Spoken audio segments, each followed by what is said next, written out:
friends, it's nice to finally meet you. My name is Lolo. Thank you for checking out my YouTube channel, and this is my first video on my Sugarfoot MX5 account, and I'm very excited. This is my long-awaited multiple sclerosis diagnosis video. I want to start out by thanking all my supporters. So thank you to my dad. He helped me out a lot. He was by my side every step of the way. I want to thank my boyfriend. I want to thank all my friends in the tattoo community, especially Sienna Tattoos. I will put her Instagram in the description. She's a very talented artist if you're here in the Metro Atlanta area. And I want to thank everyone who has supported me on my GoFundMe. That will also be in the description. If you could help out, it would really, really, really help me out. So I'm ready to tell my story. I've recorded this video 3 times already, but it just never felt right to me.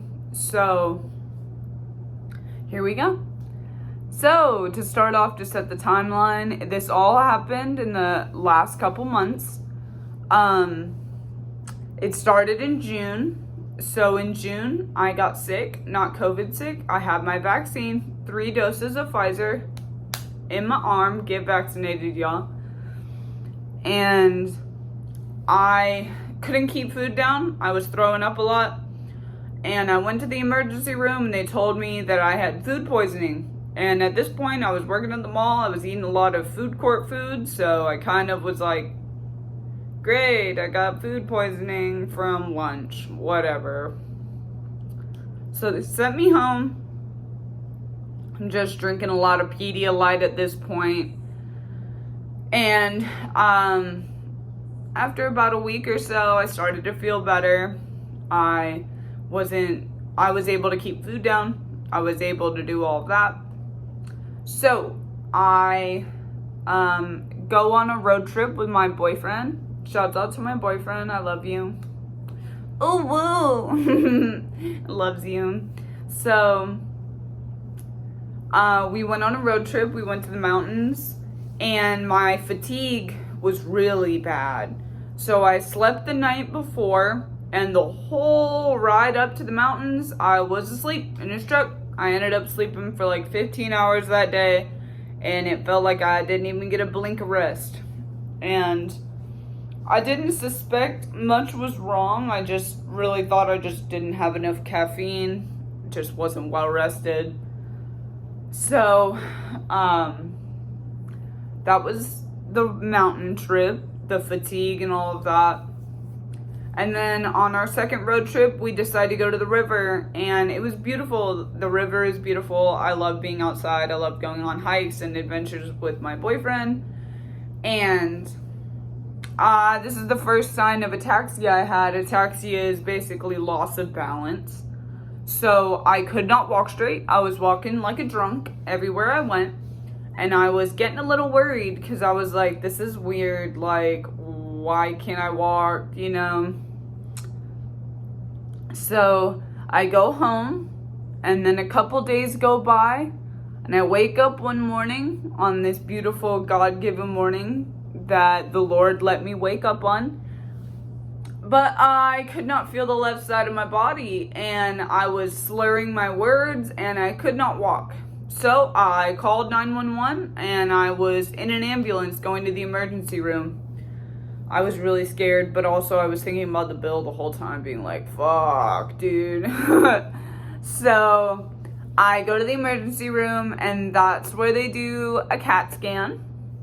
So in the CAT scan, they said they found a mass in my brain, and I was really scared because I was like, a mass? What? I thought I was gonna die, honestly, because I don't know what else to think when being told, yeah, you have a mass in your brain. So I got admitted to the hospital on the 4th floor. This will be an important part of the story later. So on the 4th floor, my care was amazing. All of that. Also on the 4th floor, I got my first MRI of my T1, my upper spinal cord, neck, and brain. And in that MRI, I got the results back and they said, we found plaque and lesions in your brain, honey. And I was like, what does that mean? Like, what the fuck does that mean? So, I was like, okay, like, So they decided to do a lumbar puncture. Ooh, I just burped, sorry y'all. Nice. They did a lumbar puncture that I had to be sedated for because I was having a panic attack. And they used that spinal fluid, and they also checked me for meningitis, which I did not have meningitis. So their next thing to do was check me for Lyme's because I had a rash on my leg. And they said, did you get bit by a tick? And I said, yo no sé. I don't know. So they checked me for Lyme's and it came back positive. Turns out it was a false positive because I got tested 2 more times and both those times came out negative. So, yeah. But the first time it did come out positive, so they put me on doxycycline, an antibiotic. I was taking that and I didn't feel any better at all. And so they decided to go ahead and start me on a steroid IV. Pretty high dose, pretty strong. So I was on that. I was on an IV, and then I got moved down a floor. And this is where all hell breaks loose. So I am diagnosed with major depression and anxiety. I take Lexapro and Buspar, and basically I was taken off my meds when I moved down. They did not keep the information from the floor above, and I was off my antidepressants and my anti-anxiety medications for 4 days, and my mental health went from here to here real fast, y'all. So I was worried. I was really worried, and my anxiety got so bad I was having a lot of panic attacks in a day. Excuse the bruises, y'all. I promise it's just from my knee brace scraping against my leg. So, I was like, I'm really sad. So they put me on my Lexapro and Buspar again, and they upped my meds a lot. And I basically couldn't get out of bed. I was so tired and so drained and so drugged up that I was like, bleh. So it's time for my second MRI now. They're gonna do my S1, my lower back, and they said they did not find any lesions or anything in my lower back, and I was grateful to hear that. So they they let me sit in my pee for an hour. And I know that's such a weird part of the story, but it's important to the next part. So the care, like I was saying, the care that I was getting in this lower floor was really poor. I had a lot of care and nurses. I had a lot of nurses that were very rude, very carefree. Like I said, they let me sit in my pee for an hour. I felt very objectified, very dehumanized.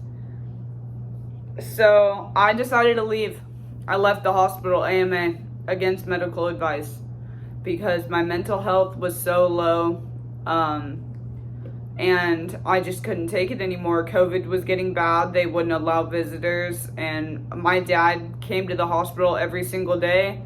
Every day that he didn't come, my boyfriend would come, and then they were telling me, yeah, starting on Tuesday, you can't have any visitors. So I left that Tuesday.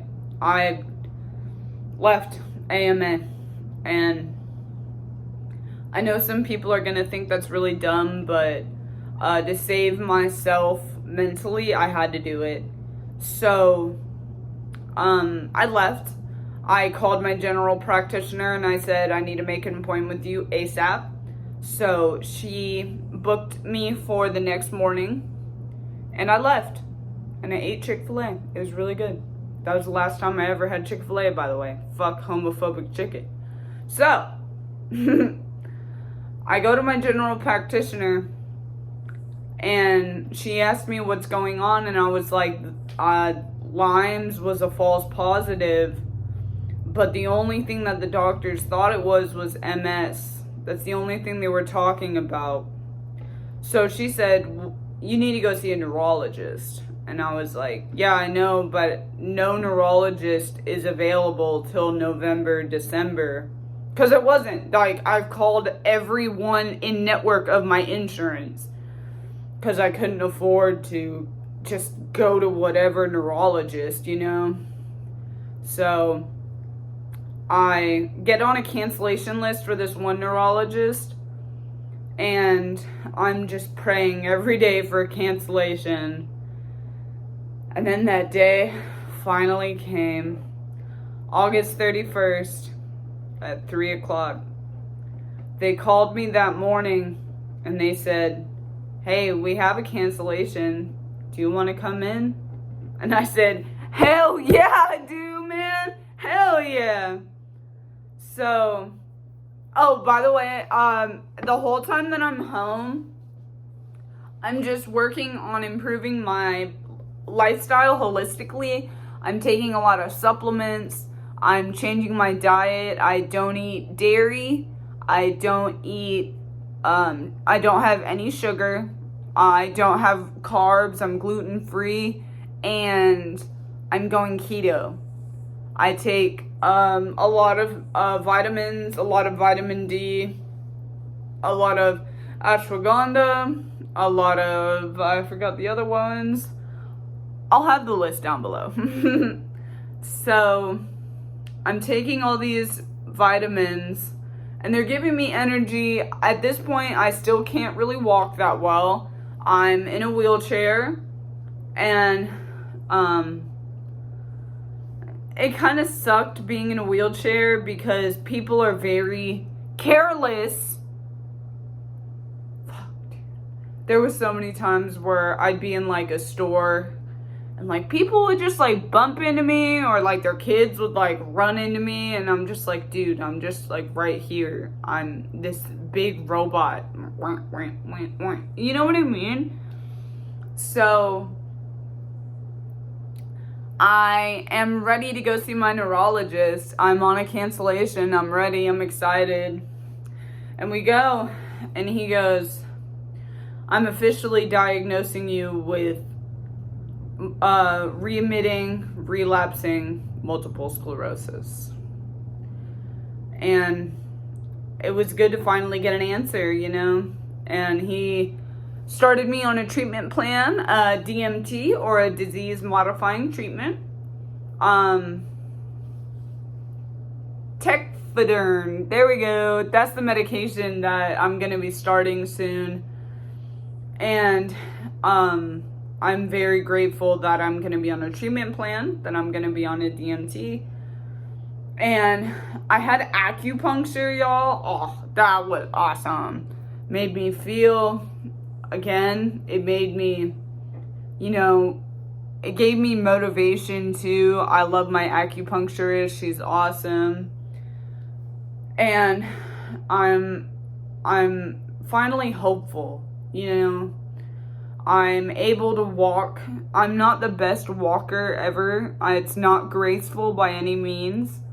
But walking, I took it for granted. But I will never take it for granted again, y'all.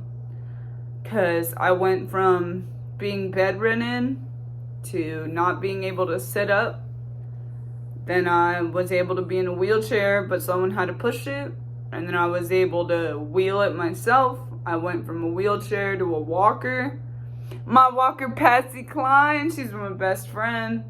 I went from a walker to a cane, and now I walk on my own, and I'm very grateful for that. So I'm excited to start my treatment soon. I really am, because I want to get this disease under control. MS is nothing to take lightly. It's very hard because it's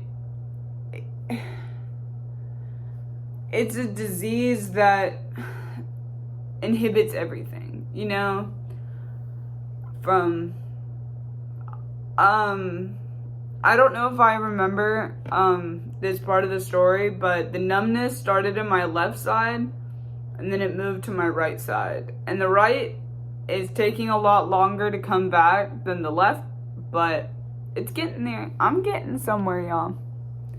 So I just want to thank everyone for listening to my story. I really, really appreciate it, y'all. And it feels good to talk about it. And I'm hoping that one day they find a cure. I really do. I'm grateful for modern medicine doing what it does. But being at such a young age and finding out I have a disease that has no cure is really hard mentally. But I've kept a very positive mindset. I've been very motivated. And also, I want to speak on the terms of dharma and karma real quick. Live your life knowing that in the next life, you're going to want to be at the front of the roller coaster, y'all. You want to be in the front, not the back, man. Be a nice person and it's going to push you up further, that roller coaster, y'all. Just know that. Be kind. Treat people with kindness. Just be nice to people, y'all. Care for others. Be fair. You know, it'll do you well in the next lifetime, y'all. I promise it will. But I'll talk about my spiritual journey in another video as well, because that's something that's very important to me. This whole experience that I've gone through, I've found God. I have found myself, my spiritual being, you know, because we are just vessels of our spiritual being. So I want to thank everybody for watching this video. Like I said, my GoFundMe and all the information will be in the description. Sienna will be in the description. Noah will be in the description. My TikTok, my Instagram is SugarfootMX5. My Twitter is ProxyDreams. And I just want to say thank you for coming and listening to my story, y'all.